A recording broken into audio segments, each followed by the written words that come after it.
Welcome to Sinha commerce classes. क्या आपके syllabus में डिसोल्यूशन ऑफ पार्टनरशिप फर्म का चैप्टर पढ़ना है तो ये वीडियो आपके लिए है। आज के इस वीडियो में मैं आपको क्वेश्चन नंबर 12 सॉल्व करके बताऊंगा। और जो मैंने क्वेश्चन लिया है क्लास 12th अकाउंटेंसी का जो बुक है डॉक्टर एस.के. सिंह का SBPD पब्लिकेशन, उससे मैं सॉल्व करते जा रहा हूँ। और मेरा जो बुक एडिशन है 2025 से 26 वाला, मेरा जो बुक एडिशन है 2025 से 26 वाला। तो आपके पास अगर ओल्ड बुक एडिशन होगा तो आप अपने बुक के अकॉर्डिंग क्वेश्चन क्या करेंगे, मैच कर लेंगे। अभी तक क्वेश्चंस नंबर 1 से लेके 11B तक का मैंने क्वेश्चंस एंड सॉल्यूशंस बना के वीडियोज़ अपलोड कर दिया है। जब आप सिन्हा कॉमर्स क्लासेस चैनल के अंतर्गत जाएंगे वहाँ पे आपको एक प्लेलिस्ट मिलेगा डिसोल्यूशन ऑफ पार्टनरशिप फर्म, उसमें सारे क्वेश्चंस एंड सॉल्यूशन अवेलेबल है। नहीं देखा है तो जाके क्या करेंगे, देख लेंगे। आज हम लोग बात करेंगे क्वेश्चन नंबर 12 का। क्वेश्चन नंबर 12 बताने से पहले एक बात ध्यान सुन लीजिए। ये जो क्वेश्चन नंबर 12 है और इसके पहले मैंने क्वेश्चन बनाया है क्वेश्चन नंबर 11 का बी, क्वेश्चन नंबर 11 का बी। तो 11 का बी और 12 बिल्कुल क्या है, आपका सेम क्वेश्चन है, बस आपका नाम का क्या है, चेंजिंग है, राइट। तो ध्यान से मेरे बातों को देखिएगा। सबसे पहले बोलता है क्या क्वेश्चन नंबर 12 में बोलता है कि A and B agree to dissolve partnership on 31st December 2023 on which date their balance sheet was as follow। कहने का मतलब है कि A और B दो पार्टनर हैं, राइट। और उन्होंने क्या किया, 31 दिसंबर 2023 को आपका फर्म को डिसॉल्व करने का निर्णय लिया। और क्वेश्चन नंबर जो 11 का भी है उसमें कौन है, अनिल और सुनील। पार्टनर का नाम क्या है, अनिल और सुनील। क्वेश्चन नंबर 11 का बी। और ये जो आपका 12 है इसमें क्या है, ए और बी, बस नाम का क्या है, अंतर है। उसके बाद क्रेडिटर से 12,000 एज लोन, वहां पर क्या होगा, अनिल्स लोन। वहां पे 11 का बी में क्या है, अनिल्स लोन, यहाँ पर क्या है, एज लोन, ठीक है। फिर आपका ए और बी का कैपिटल है 40,000 20,000, वहाँ पर 11 का बी में आपका अनिल और कौन है, आपका सुनील, बस नाम का अंतर है। बाकी जो आपका क्वेश्चन बिल्कुल क्या है, सेम है, 11 का बी और 12। उसके बाद कैश है, डेटर से स्टॉक है। हाँ, वहाँ पर देखिएगा जो बैलेंस शीट होगा 11 का बी में प्लांट 20,000 है और फिक्चर्स कितना है, 8,000। प्लांट कितना है, 20,000, फिक्चर्स कितना है, 8,000। और ये जो आपका 12 है इसमें एक साथ दे दिया है प्लांट एंड फिक्चर्स, तो 20 और 8 28 एक साथ क्या किया, लिख दिया है। क्वेश्चन नंबर 11 का बी में प्लांट 20,000 फिक्चर्स 8,000, लेकिन क्वेश्चन नंबर 12 में प्लांट एंड फिक्चर्स को एक साथ लिखा है तो कितना लिख दिया, 28,000। तो 20 और 8 कितना हुआ, 18, 20 और 8 कितना हुआ, 28,000, तो सेम है। गुडविल कितना है, 8,000। तो 11 का भी 12 क्वेश्चन बिल्कुल क्या सेम है। नीचे में देखिए क्या इन्फॉर्मेशन है, बोलता क्या है, the partner share profit and losses proportion to their capital, capital ratio बांटेगा। तो देखिए कैपिटल कितना है, 40,000 और 20,000। तो यहाँ पे देखिए मैं ही पे आप दिखाता हूँ, आप ऐसे मत लिखिएगा, कैपिटल रेशियो। तो यहाँ पे इसका कितना हो गया, 40,000 और इसका कितना हो गया, बी का 20,000, ठीक है। इसको मिनिमाइज फॉर्म कीजिए तो 4 2 4 शून्य से 4 शून्य कट जाएगा। इसको और मिनिमाइज करेंगे तो कितना आएगा, 2:1, यानी 2/1 2:1 में बांटेगा तो 2 1 3 और 1/3, यानी कैपिटल रेशियो कितना हो गया, 2:1, यानी 2/3 1/3 में ए और बी आपका प्रॉफिट लॉस क्या करेगा, बांटेगा। उसके बाद देखिए पैसा कैसे कैसा आया, सन्ड्री डेटर से आया कितना, 8,400, स्टॉक से 36,000, plant and fixtures, plant and fixture जो है ना इसमें क्या बोलता है, 20% लेस करके, तो 28,000 का 20% जितना आएगा उतना में लेस कर देंगे। लेस करने के बाद जो आएगा उतना से आपको प्लांट एंड फिक्चर से पैसा रिसीव होगा। उसके बाद बोलता क्या है, उसके बाद गुडविल से कितना आएगा, 12,000। फिर बोलता है the creditors were paid off at a discount of 5%, बोलता है क्रेडिटर्स जो है ना उसको 5% डिस्काउंट के साथ पेमेंट किया जा रहा है। तो 12,000 का 5% कितना हो जाएगा, 600, तो 12,000 में 600 लेस हो जाएगा, यानी क्रेडिटर्स को इतना पेमेंट होगा, 11,400, ठीक है। उसके बाद बोलता है cost of dissolution amounted to rupees कितना, 1200। कॉस्ट ऑन डिसोल्यूशन कितना है आपका, 1200। इसको रियलाइजेशन एक्सपेंसेस भी बोलते हैं। और इसमें करना क्या, ध्यान सुनिए, बोलता है pass the necessary journal entries, पहले आपको जर्नल एंट्रीज पास करना है, open realisation account and other account showing the final disposal of cash balance, यानी आपको क्या करना है, इसमें जर्नल एंट्रीज भी पास करना है, रियलाइजेशन अकाउंट भी बनाना है, पार्टनर्स कैपिटल अकाउंट भी बनाना है, पार्टनर्स लोन अकाउंट भी बनाना है और साथ में कैश अकाउंट भी बनाना है। बस आप कॉन्सेंट्रेशन और पेशेंस के साथ देखिएगा, आपका बिना वीडियो स्किप किए हुए सारा कॉन्सेप्ट क्लियर हो जाएगा। वीडियो थोड़ा लंबा हो सकता है क्योंकि सारी बातों को क्या करूँगा डिटेल से मैं बताऊँगा। सबसे पहले चलिए स्टार्ट करते हैं, जर्नल एंट्रीज करते हैं। तो लिखा क्या है, journal entries in the books of firm.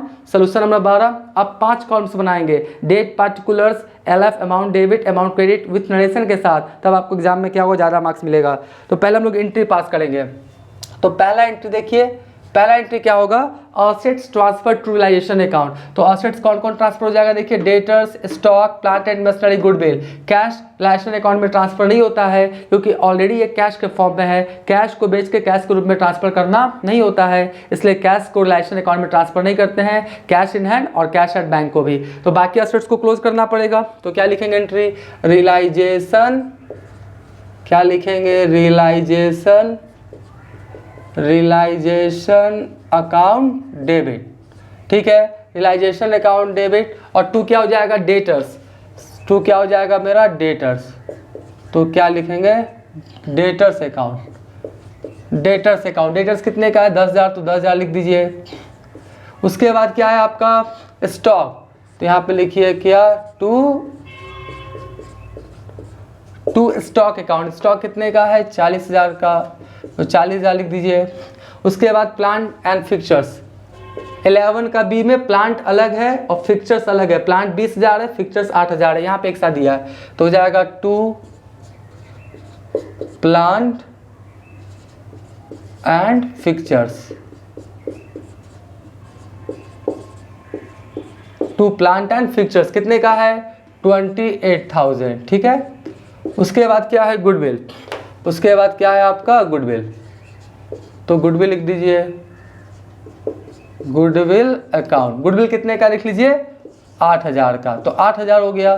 तो जितना भी एसेट्स था कैश को छोड़ के मैंने क्या क्या ट्रांसफर कर दिया, debtors 10,000, stock 40,000, plant and fixtures 28,000 और कितना हो गया, 8,000, बिल्कुल सही है।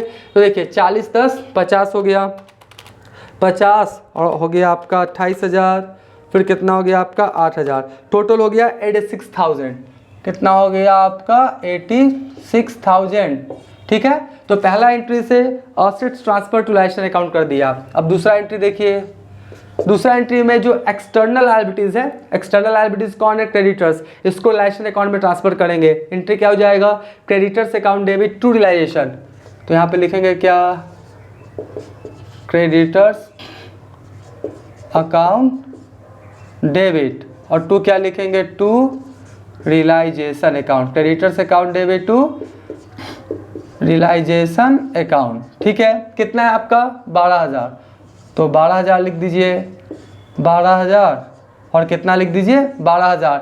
एज लोन इंटरनल लायबिलिटीज है, इसका डायरेक्ट पेमेंट होगा, A's loan account debit to cash, जो आपका इंटरनल लायबिलिटीज होता है और एक ही मिलेगा पार्टनर्स लोन वाला, तो उसको रियलाइजेशन अकाउंट में ट्रांसफर नहीं करते हैं क्योंकि इंटरनल लायबिलिटीज है। रियलाइजेशन अकाउंट में सिर्फ एक्सटर्नल लायबिलिटीज को ट्रांसफर किया जाता है। तो ये तो हो गया जी। उसके बाद देख लीजिए असेट्स और एक्सटर्नल लायबिलिटीज ट्रांसफर कर दिए। अब असेट्स को बेचने से पैसा आया, ध्यान सुनिए, क्वेश्चन नंबर 11 का बी में मैंने रियलाइजेशन अकाउंट बनाया है, क्वेश्चन नंबर 11 का बी में रियलाइजेशन अकाउंट बनाया, ठीक इसके पहले वाला वीडियो देख लीजिएगा तो आपको रियलाइजेशन अकाउंट क्या हो जाएगा, मिल जाएगा, क्योंकि सेम है, फिर से बना के टाइम झूठ मूठ का क्या होगा, बर्बाद होगा। तो वहाँ पे जितने भी असेट्स है ना 8,400, 36,000, 20% लेस करने के बाद और उसके बाद क्या हुआ, गुडविल से सारा जो आया ना, तो कितना आता है आपका 78,800, कितना आता है 78,800। तो एंट्री क्या हो जाएगा आपका, कैश अकाउंट डेबिट टू क्या हो जाएगा, रियलाइजेशन अकाउंट। ये असेट्स को बेचने से जितना पैसा आया उसका एंट्री है, ठीक है।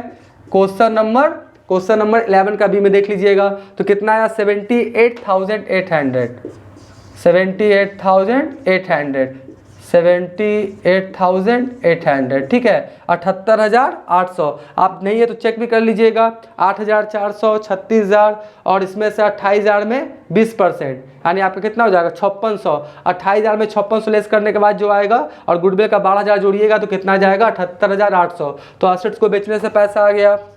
और फाइनली किसका होगा, लायबिलिटीज का पेमेंट। तो 12,000 है ना 5% डिस्काउंट के साथ, तो 12,000 का 5% कितना हो जाएगा 600। तो फाइनली पेमेंट कितना होगा, 12,000 में 600 लेस हो जाएगा, यानी 11,400। एंट्री क्या हो जाएगा, realisation account debit to cash, क्या हो जाएगा आपका realisation account debit to cash account, ठीक है जी। Realisation account debit to cash account कितना 11,400 11,400 ये सारा वर्किंग नोट 11 के बी में दिखाया है और जानना चाहते हैं आप देख सकते हैं। उसके बाद देख लीजिए अगला कौन सा एंट्री हो जाएगा। अगला एक एंट्री और होगा कौन सा आपका कॉस्ट ऑफ डिसोल्यूशन एक्सपेंसेस कितना 1200। तो realisation account debit to cash लिखिए, क्या लिखिएगा रियलाइजेशन अकाउंट डेबिट और टू क्या हो जाएगा मेरा cash account. Realisation account debit to क्या हो जाएगा कैश अकाउंट कितना आपका 1200। तो 1200 लिख दीजिए, 1200 लिख दिए ठीक है। तो रियलाइजेशन अकाउंट सब हो गया। अब हम लोग क्या बनाएंगे रियलाइजेशन अकाउंट। क्या बनाएंगे रियलाइजेशन अकाउंट। रियलाइजेशन अकाउंट बनाएंगे तो रियलाइजेशन अकाउंट का दो ही चीज़ आएगा, या तो प्रॉफिट आ गया तो लॉस। फिर से बोल रहा हूँ ध्यान सुनिए, क्वेश्चन नंबर 11 का बी में सेम क्वेश्चन है। तो उसमें मैंने जब रियलाइजेशन अकाउंट बनाया था तो आपका लॉस कितना आया था 7,800। मैं यहाँ पे लिखे हुए हूँ कितना आया था लॉस 7,800। तो रियलाइजेशन अकाउंट अगर आप इस क्वेश्चन का जानना चाहते हैं तो 11 का बी क्या कर सकते हैं आप देख सकते हैं। तो इसका जब रियलाइजेशन अकाउंट बनाएंगे कितना आएगा 7,800 आएगा लॉस से कैपिटल घटेगा और किसी भी कारण से कैपिटल घटेगा तो कैपिटल को डेबिट करते हैं। तो एंट्री क्या हो जाएगा A's capital account debit B's capital account debit to realisation account. तो चलिए उसका भी एंट्री पास कर देते हैं। क्या हो जाएगा एज कैपिटल अकाउंट डेबिट, फिर क्या हो जाएगा आपका 20 capital account debit. A's capital account debit 20 capital account debit to क्या हो जाएगा आपका रियलाइजेशन अकाउंट। ठीक है जी। और A's capital account debit 20 capital account debit to realisation. और इसको कैसे बांटेंगे हम लोग आपका 2:1 में 2/3 1/3। 7,800 लॉस आया ना, तो इसका जब निकालें कितना आ जाएगा 5200 आ जाएगा। आप निकाल लीजिएगा, मैंने 11 का बी में सब निकाल के बताया है। और फिर कितना आ जाएगा आपका 2600 5200 और कितना आ जाएगा 2600 आई टोटल कितना हो जाएगा मेरा 7,800। कितना आ जाएगा 7,800। तो ये लॉस का एंट्री हुआ। रियलाइजेशन लॉस का कैपिटल घटा तो मैंने डेबिट कर दिया और रियलाइजेशन अकाउंट का डेबिट बैलेंस आया, लॉस है तो क्रेडिट करके खाता क्या कर दिया क्लोज। तो ये भी बन गया। अब एक एंट्री और पास कर ही देते हैं। ये जो आपका लोन है ना इसका डायरेक्ट पेमेंट होगा, ये इंटरनल लायबिलिटीज है। डायरेक्ट पेमेंट करेंगे तो एंट्री क्या करेंगे A's loan account debit to cash account. क्या होगा A's loan account debit to क्या होगा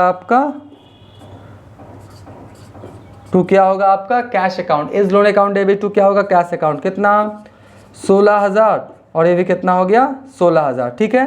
अब हम क्या करेंगे इसके बाद पार्टनर्स कैपिटल अकाउंट बनाएंगे, एज लोन अकाउंट बनाएंगे और कैश अकाउंट बना के भी आपको क्या करेंगे दिखा देंगे। लेकिन अभी तक मेरा वीडियो आप देखे हैं, वीडियो अच्छा लगा वीडियो को लाइक कर देंगे। चैनल को सब्सक्राइब नहीं किए तो चैनल को सब्सक्राइब करके हमारा हौसला बढ़ाएंगे। बेल आइकन हिट कर कॉल कर देंगे। इससे क्या होगा कोई भी वीडियोस मैं अपलोड करूंगा उसका सबसे पहले नोटिफिकेशन आपको मिल जाएगा। पहले आप इसका स्क्रीनशॉट लीजिए, फिर मैं तुरंत आपको आपका partners capital account, A's loan account और कैश अकाउंट बना के दिखाता हूँ। अब मैं आपको partners capital accounts, A's loan accounts और कैश अकाउंट बना के दिखाता हूं। बस आप ध्यान से देखिए। सबसे पहले लिखा है partners capital account, particulars A B debit और क्रेडिट। अब देखिए सबसे पहले क्या लिखेंगे कि ए बी का जो बैलेंस है उसको लिखेंगे। तो लायबिलिटी साइड में तो क्रेडिट बैलेंस है तो क्या लिखेंगे यहाँ पे हम लोग बाई बैलेंस क्या लिखेंगे BD। ठीक है। कितना कितना देख लीजिए 40,000 तो 40,000, उसके बाद कितना है 20,000 तो क्या लिख देंगे 20,000। सबसे पहले जो आपका कैपिटल्स का बैलेंस रहेगा लायबिलिटी साइड में रहेगा तो क्रेडिट साइड में लिखिएगा बाई बैलेंस BD। अगर मान लेते किसी पार्टनर का एसेट साइड में बैलेंस है तो लिखेंगे डेबिट में टू बैलेंस BD। ठीक है। अब देखेंगे कैपिटल को बढ़ाने वाला कौन कौन सा आइटम है। जो भी कैपिटल को बढ़ाने वाला आइटम है वो क्रेडिट साइड में लिखेंगे और घटाने वाला डेबिट साइड में। तो बस एक ही आपका होगा, यहाँ रिजर्व वगैरह नहीं है, फंड्स वगैरह ये सब कुछ नहीं है, राइट। तो यहाँ पे सबसे पहले क्या होगा कि जो रियलाइजेशन लॉस आया है उसको लिखेंगे। लॉस से कैपिटल घटेगा तो डेबिट साइड में लिखेंगे। एंट्री क्या होता है A's capital account debit B's capital account debit to realisation. तो यहाँ पर क्या लिखेंगे टू रियलाइजेशन। ठीक है। टू रियलाइजेशन अकाउंट 11 का बी में देख लीजिएगा, रिलेशन अकाउंट मैंने बना के दिखाया है। और कितना लॉस आया था 7,800, जो मैंने 2:1 में बांटा था, कितना आएगा 5200 और 2600, कितना आएगा 5200 और 2600, तो लिख लेंगे 5200 और 2600। ठीक है, ये आप कैसे बांटा है 2:1 में, 7,800 जो लॉस आया वो। ठीक है, अब तो कुछ नहीं है, तो बस अब फाइनली जो आएगा उसको पेमेंट कर दीजिए और खाता क्या कर दीजिए क्लोज। तो देखिए यहाँ पे हम क्या करेंगे, पेमेंट करेंगे, ऊपर में ही पेमेंट कर देंगे, यहीं पे लिखेंगे ऐसे, इसको ऐसे कर देते हैं। ठीक है, अब देखिए पेमेंट करेंगे तो क्रेडिट साइड का अमाउंट ज़्यादा है तो 40,000 लिखिए। ठीक है, यहाँ भी कितना लिखाएगा 40,000। अब यहाँ पे जो बैलेंस आएगा इसी को ना पेमेंट करना है, तो A's capital account debit to cash, तो यहाँ पे लिख दीजिए क्या, टू कैश, ये बैलेंस करके लिखा है और उतना ही क्या होगा हमको पेमेंट करना पड़ेगा। तो 40,000 में लेस कर दीजिए कितना 5,200, तो कितना आएगा 34,800, कितना आएगा 34,800, तो यहाँ पे लिखिए 34,800। और ये कैसा आया बैलेंस करके, तो यहाँ पे चाहे तो आप लिख सकते हैं, क्या लिख सकते हैं, बैलेंसिंग फिगर, ऐसे और क्लियर हो जाएगा। ठीक है, उसके बाद इसका देखिए, इसका कितना कितना है, इसका है आपका, इधर लिखिए 20,000 और इधर भी कितना लिखेंगे इसका 20,000, तो इसका भी क्रेडिट साइड में ज़्यादा है तो क्रेडिट आपका बैलेंस आएगा, तो इसका भी पेमेंट करेंगे। कितना है आपका 20,000 और माइनस कितना कर दें 2600, तो कितना आएगा 17,400, कितना आया 17,400, तो यहाँ लिखिए 17,400। इसका एंट्री क्या हो जाएगा, A's capital account debit, B's capital account debit to cash account. तो चलिए इसका एंट्री भी यहीं पे पहले कर ही देते हैं, ये जो पेमेंट किया ना उसका एंट्री कर देते हैं। देखिए यहाँ पे शायद आपको दिखाई पड़े, यहाँ पे क्या हो जाएगा, एस कैपिटल अकाउंट डेबिट, ठीक है, फिर क्या हो जाएगा आपका 20 कैपिटल अकाउंट डेबिट और टू क्या हो जाएगा आपका, टू हो जाएगा आपका कैश अकाउंट, टू क्या हो जाएगा कैश अकाउंट, टू क्या हो जाएगा कैश अकाउंट। कितना कितना है 34,800, यहाँ लिख दीजिए कितना 34,800 और यहाँ कितना लिख दीजिए 17,400, 17,400। अब देखिए टोटल पेमेंट कितना हो गया आपका 34,800, 34,800 और 17,400, टोटल पेमेंट हो गया 52,200। कितना 52,200 कैश चला गया। ठीक है जी, उसके बाद एज लोन का क्रेडिट बैलेंस होता है, तो पहले क्रेडिट साइड में लिखेंगे, क्या लिखेंगे बाई बैलेंस बीडी। ठीक है, बाई बैलेंस बीडी कितना है 16,000, तो 16,000 लिख दिए और इसका पेमेंट करेंगे तो एंट्री क्या हो जाएगा, A's loan account debit to cash account. इसका एंट्री मैंने कर दिया, देख लीजिएगा पहले भी किया है, तो आपका हो जाएगा टू कैश अकाउंट कितना 16,000। तो ये खाता आपका क्या हो गया क्लोज, ये खाता क्या हो गया क्लोज। सही बात है, 16,000 आपका कर्ज था, पेमेंट कर दीजिएगा तो खाता क्या हो जाएगा क्लोज। तो यहाँ पर कितना लिख देंगे 16,000 और यहाँ भी कितना लिख देंगे 16,000। ठीक है, उसके बाद कैश, अब ध्यान से देखिए कैश जितना आएगा, मतलब जो भी कैश आएगा डेबिट में लिखेंगे, जो भी कैश जाएगा क्रेडिट में, और इसका कैश का बैलेंस नहीं आना चाहिए, कैश का डेबिट और क्रेडिट हमेशा क्या होना चाहिए इक्वल, ऑटोमेटिक के खाता क्लोज हो जाना चाहिए। और कैश का डेबिट में जितना अमाउंट आएगा उतना क्रेडिट में ही आना चाहिए। अगर कैश का कोई बैलेंस आ रहा है इसका मतलब पहले कहीं ना कहीं गलती हुआ है। तो देखिए हम लोग चेक करते हैं, देखिएगा डेबिट साइड का टोटल क्रेडिट साइड का टोटल दोनों क्या हो जाएगा इक्वल हो जाएगा, ये ऑलरेडी क्लोज हो जाएगा जी। तो सबसे पहले कैश का बैलेंस है ना कितना है 200, तो कैश का डेबिट बैलेंस होता है तो डेबिट में लिखिए क्या लिखेंगे टू बैलेंस बीडी। कितना हो गया टू बैलेंस बीडी 2,000 है, कितना है 2,000, कितना है आपका 200 नहीं है 2,000 है। अब पैसा कहाँ से आया, तो एसेट्स को बेचने से आया था, तो cash account debit to realisation, तो यहाँ पे लिखिए टू रियलाइजेशन, क्या लिखिए टू रियलाइजेशन। ये कहाँ से पैसा आया था, एसेट्स रियलाइज्ड, एसेट्स को बेचने से। ठीक है, हाँ जी, कितना आया था आपका, कितना आया था मैंने देखा था ना, 78,800 आया था। कितना आया था एसेट्स को बेचने से 78,800 800, 78,800। और कहीं से पैसा आया है? नहीं, और कहीं से पैसा नहीं आया। अब पैसा गया है, गया। सबसे पहले किसका पेमेंट किए होंगे? सबसे पहले किसका पेमेंट किए होंगे? एक्सटर्नल लायबिलिटीज का। ठीक है, तो एंट्री क्या हुआ होगा? Realisation account debit to cash. तो यहाँ क्या लिखेंगे? By realisation. क्या लिखेंगे? By realisation. कितना पेमेंट किए थे? आपका 12,000 का 600 कम करने के बाद, यानी 11,400। 11,400 यहाँ पे लिखना है तो लिख दीजिए क्या? Paid to creditors. ठीक है, क्रेडिटर्स को पेमेंट किए। और कहाँ से पेमेंट हुआ होगा? क्रेडिटर्स को पेमेंट कर दिया ना। उसके बाद नीचे में आ जाते हैं। नीचे में आपका क्या हुआ? रियलाइजेशन एक्सपेंसेस कितना है? 1200। तो यहाँ पर realisation account debit to cash, तो यहाँ पे लिखिए बाय रियलाइजेशन अकाउंट। कितना? 1200। यहाँ लिख देते हैं क्या?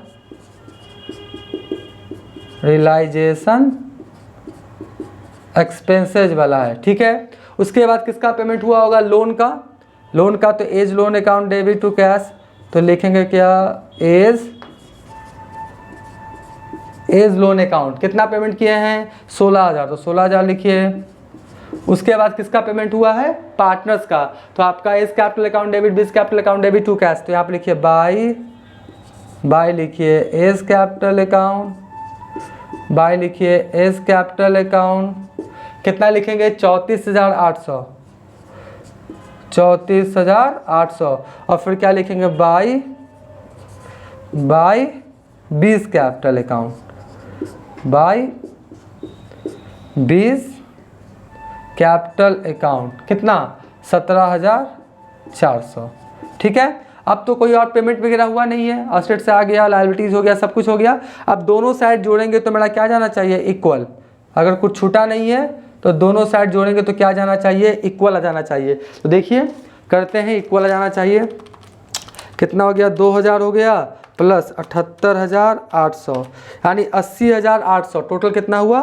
80,800। तो यहाँ लिखिए 80,800। यहाँ भी कितना आना चाहिए आपका? 80,800 ही आना चाहिए। तो 11,400, 1,200, 16,000, 34,800, 17,400, 80,800 इधर भी आ गया जी। क्या है ना, ऑटोमेटिक ये दोनों साइड क्या हो जाएगा? इक्वल हो जाएगा। मतलब कैश अकाउंट ऑलरेडी क्या हो गया मेरा? क्लोज। तो 80,800, 80,800। तो इस तरह से ये मेरा कैश अकाउंट बन के तैयार हो गया। तो ये क्वेश्चन क्या हो गया? बन के तैयार हो गया। पहले आप इसका क्या करें? स्क्रीनशॉट ले लें।